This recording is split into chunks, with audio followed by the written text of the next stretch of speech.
ಕ್ರೀಡಾಕೂಟಕ್ಕೆ ಬಂದಿದ್ದ ಮಕ್ಕಳು ಊಟವಿಲ್ಲದೆ ಪರದಾಟ ನಡೆಸಿದ್ದಾರೆ. ಗದಗ ನಗರದ ಜಿಲ್ಲಾ ಕ್ರೀಡಾಂಗಣದಲ್ಲಿ ನಡೆದ ಕ್ರೀಡಾಕೂಟದಲ್ಲಿ ದಿವ್ಯಾಂಗ ವಿದ್ಯಾರ್ಥಿಗಳನ್ನು ಅಧಿಕಾರಿಗಳು ಅಮಾನವೀಯವಾಗಿ ನಡೆಸಿಕೊಂಡಿದ್ದಾರೆ. ತಡವಾಗಿ ಊಟ ಕೊಟ್ಟರೂ ಹೊಟ್ಟೆ ತುಂಬಿಲ್ಲ ಅಂತ ವಿದ್ಯಾರ್ಥಿಗಳು ಬೇಸರ ವ್ಯಕ್ತಪಡಿಸಿದರು.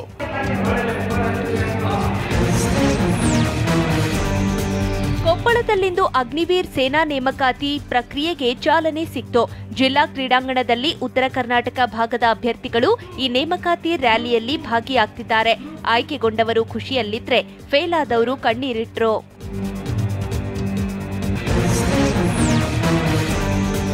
ಬೀಡಿ ಗುಟ್ಕಾ ಬೇಕು ಅಂತ ಕಲಬುರಗಿ ಸೆಂಟ್ರಲ್ ಜೈಲಿನಲ್ಲಿ ಖೈದಿಗಳು ಪ್ರತಿಭಟನೆ ನಡೆಸಿದ್ದಾರೆ.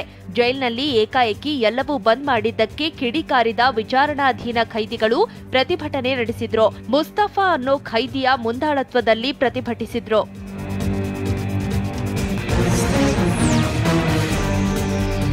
ಅಕ್ರಮವಾಗಿ ಮರಳು ಸಾಗಿಸುತ್ತಿದ್ದ ಟಿಪ್ಪರ್ ಅನ್ನ ಪೊಲೀಸರು ಸೀಸ್ ಮಾಡಿದ್ದಾರೆ. ಗದಗ ಜಿಲ್ಲೆ ಲಕ್ಷ್ಮೇಶ್ವರ ಪೊಲೀಸರು ದಾಳಿ ನಡೆಸಿದ್ದು, ಪಾಸ್ ಇಲ್ಲದೆ ಅಕ್ರಮ ಮರಳು ಸಾಗಾಟ ಮಾಡುತ್ತಿದ್ದ ಟಿಪ್ಪರ್ ಅನ್ನ ಜಪ್ತಿ ಮಾಡಿದ್ದಾರೆ. ಟಿಪ್ಪರ್ ನಿಲ್ಲಿಸಿ ಚಾಲಕ ಓಡಿ ಹೋಗಿದ್ದಾನೆ.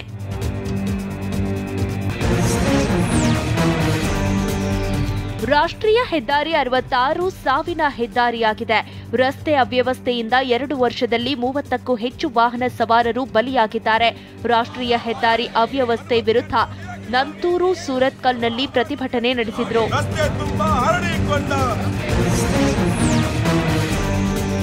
ಸಕ್ಕರೆ ನಗರಿ ಮಂಡ್ಯದಲ್ಲಿ ರೈತರಿಗೆ ನೆರವಾಗೋ ನಿಟ್ಟಿನಲ್ಲಿ ವಿಸಿ ಫಾರಂನಲ್ಲಿ 2 ದಿನಗಳ ಕೃಷಿ ಮೇಳಕ್ಕೆ ಚಾಲನೆ ಸಿಕ್ಕಿದೆ.